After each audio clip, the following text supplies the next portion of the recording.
Hi, this is Joan, and what you're looking at is a still from the 1927 movie Metropolis.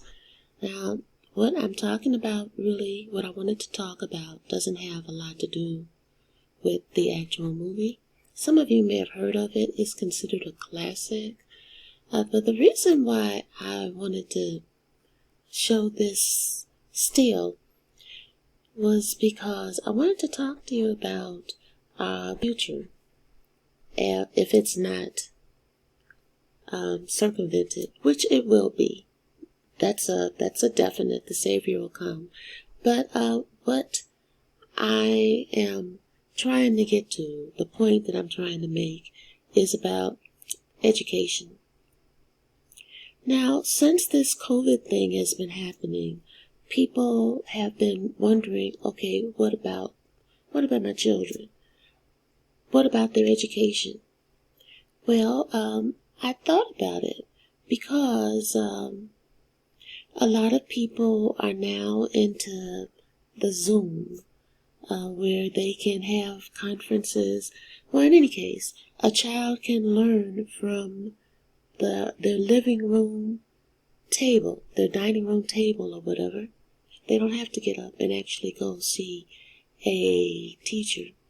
Now, about 10 years or so ago, I think I saw a movie called 1984.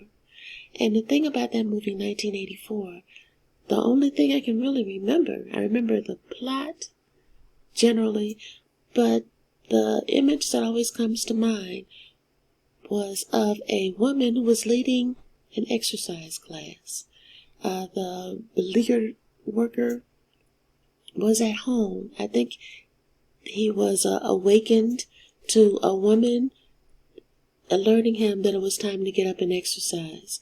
And at the time I saw it, that kind of technology didn't exist, where you could look at a person on a TV screen or whatever kind of screen, and they could look back and see what you were doing. And I remember she was looking at them exercise, and she would look at one and say, "Exercise more, you can do that better, do it harder," or whatever. And I thought, whoa, that's just deep. She can see what they're doing. Well, now, that's common. That's Zoom. And what it has to do with, Zoom or whatever, what it has to do with education is that now your child does not have to get up and go to the school, to the teacher, to the classroom. Now they all come to him. Now there are virtual classrooms where nobody touches each other. Nobody knows each other that much. But the teacher is in control. Now, one thing I've learned about education is that people are taught, again, school, people are taught to trust authority figures. It is assumed, people worship education. It's assumed that because a person has gone to school, that somehow that ensures their moral character. And I'm here to tell you, no, it really doesn't. It's kind of like if a person was an evil person and you sent them to school, you now have an educated evil person. If a person was a thief, you sent them to school, you have an educated thief. If a person was a kind person, you sent them to school, they are now an educated, kind person. Education seems to enhance what is already there. It does not get rid of it. It does not give something that wasn't already a seed, at least. So people are taught to go to doctors and nurses and trust that this person, even though they may have been a Klan member for the past 30 years, once they've gotten that degree, well, they totally left all that behind. And the same with teachers. People are taught that just because a person completed a certain amount of years, a certain amount of hours, obtaining a piece of paper, they now have the moral fortitude and responsibility to take care of your children, and that they will be even beyond objective, because objective would be basically what we think a computer would be, but somehow they're morally strong. They're morally righteous, and they're going to teach your child the right way. Well, what happens is that in a lot of ways, your children have been kind of taken away from you. And this is also getting beyond what I wanted to say. So let me come right to the point. With Zoom or whatever, where you have virtual classrooms, what I see it doing, and I could be wrong, but what I see it doing is providing an opening where people can see into your home, whatever it is you've got going on into your home. Now, I know the same can be said for any kind of computer you have in your house. The microphones probably do work both ways. I remember before, I think it was 2 or 3 years ago. Well, maybe longer, maybe say 5, but I doubt it was that long. That it could have been. But anyway, they gave these, I think 7th or 8th graders computers to take home with them so they could do their homework. And everybody was so thrilled, like, yay, that's so nice, they gave our kids computers. And then they found out that the computers were watching the children and listening to them wherever they went, specifically watching them.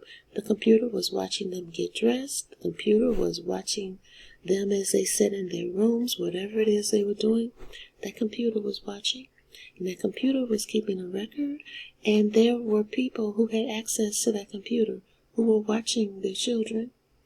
Well, imagine let's say just last year, if somebody came to you and said, I want to put, now you're not a reality TV star, you're not out there trying to make your life public, not that you have anything to hide, but sometimes you want to make a video in your pajamas or something, and you just don't want people to see that. It's not that you have anything to hide, it's just that you have something that is being stripped away from us, or something that we're being told we don't need, called privacy. Now, lower animals don't have or require privacy. You do not see cats and dogs insisting that they have to wear clothing, no matter how cold it gets. They are content to be naked. Everything is content to be naked. So for people to tell you that it is a form of liberty for you to take your clothes off, is not, I don't think, totally true. It is a form of autonomy to keep them on.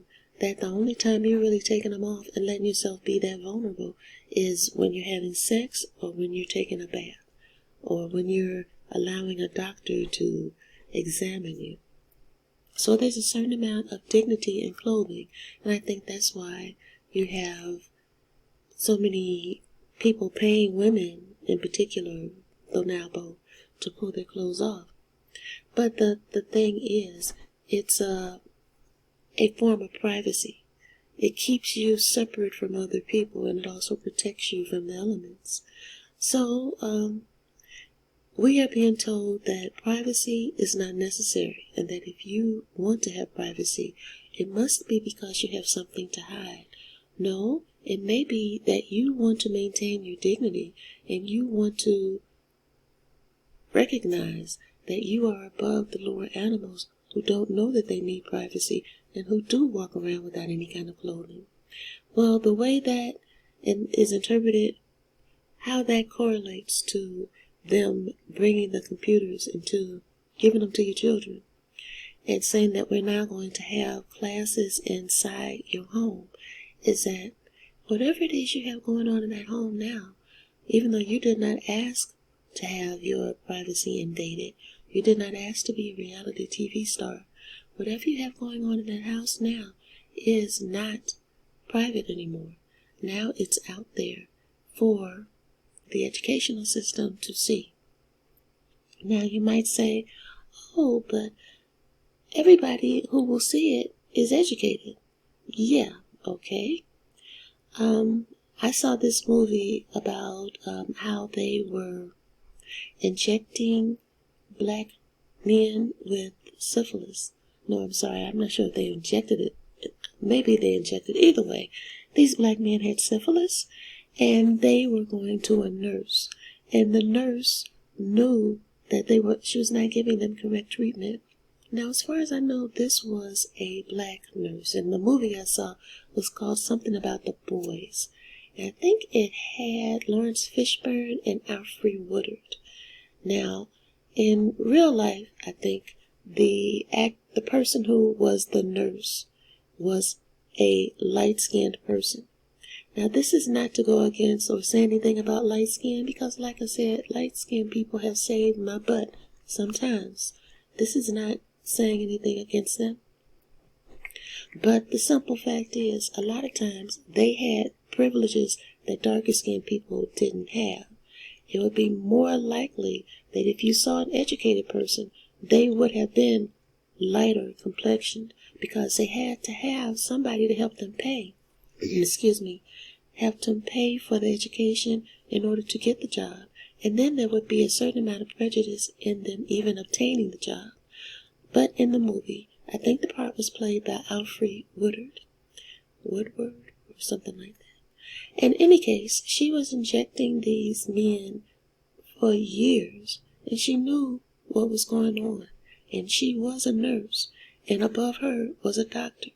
These were educated people who knowingly let these people go out in the community and spread this disease so that they could track how devastating the disease would be. My point being that education does not make you moral. It only enhances whatever you already have going on there. Well, the thing is, maybe a year ago, somebody said, hey, I'm going to put a camera in your house, and for 8 hours at least, the camera is going to record whatever it is that's going on in your house. And even when you shut that camera down, the microphone is going to listen to everything you do. You might say, well, I'm not trying to be on reality TV, and no, I don't want my windows without curtains. I don't want anybody and everybody being able to look into my house and see what I have.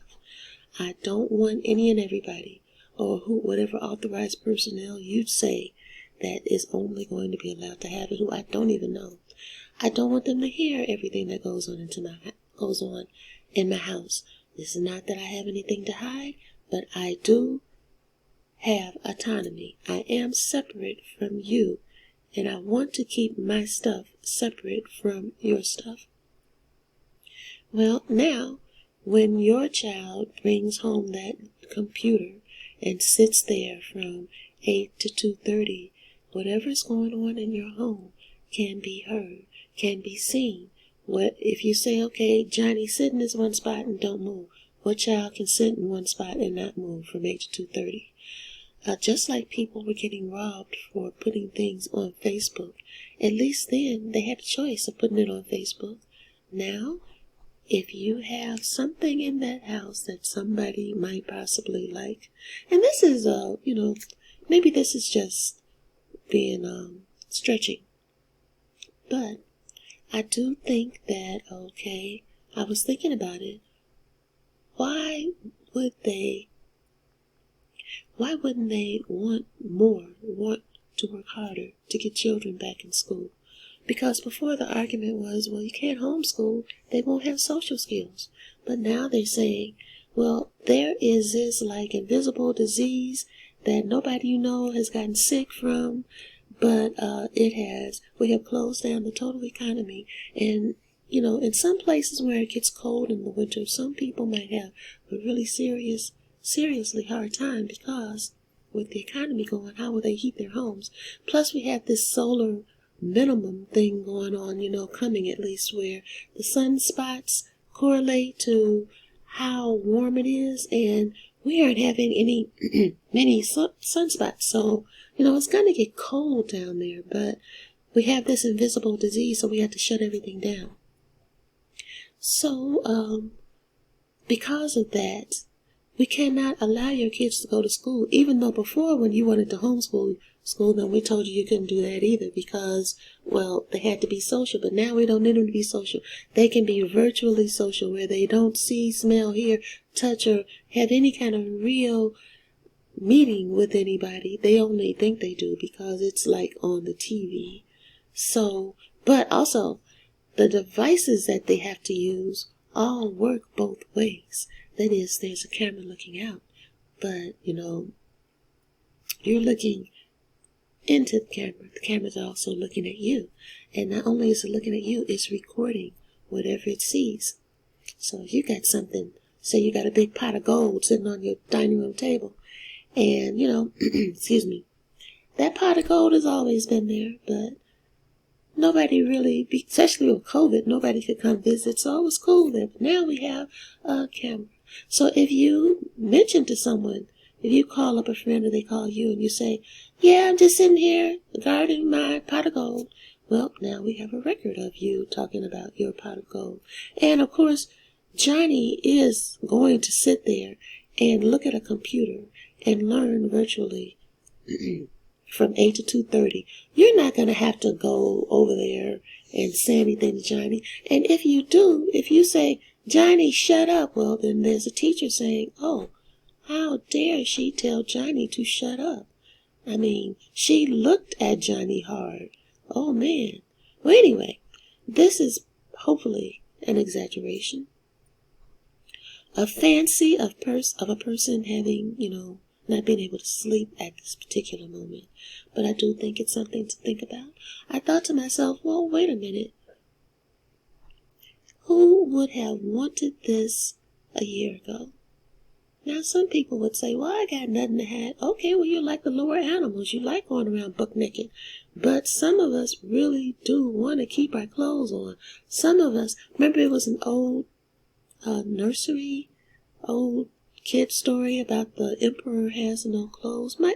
Well, I don't know if that's the same one, but I know it was something where the king decided that everybody had to take all the window coverings from off their windows because he wanted to see in. Well, some people don't want you to see in, and it's not because they're criminals, but because they want to have something separate from you. It's a very loud world. If you can hear everybody's thoughts, you don't need to hear everybody's thoughts. Everybody doesn't need to hear your thoughts. Everybody doesn't need to see you buck naked.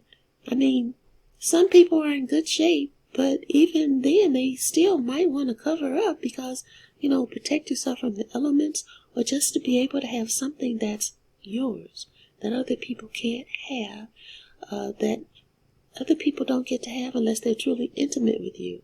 But anyway, this is just my ideal of why this whole thing, one segment of it may be happening, because this gives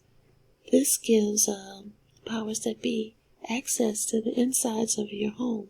You're giving them, willfully giving them access for 8 hours or so a day. Is it 6 hours or so, while Johnny sits there and very dutifully does whatever this person on the TV screen tells him to do. Just something to think about. What do you think about it? I am in a box at YouTube. I have been for the longest. I don't know exactly what I said. It could have been anything because I say lots of stuff, but in any case, please, like, share, comment, and subscribe, because my channel can't grow because I'm not on social media except YouTube, and I just am not. And they are not going to promote me. They haven't for the longest. So unless you know that I'm here, you won't hear me. So please consider sharing, and please consider liking. So maybe if there's anything that I can say that contributes to the Heavenly Father's kingdom, that it can get out there, because that's what I'm trying to do. So you guys have a great day, and I'll talk with you later.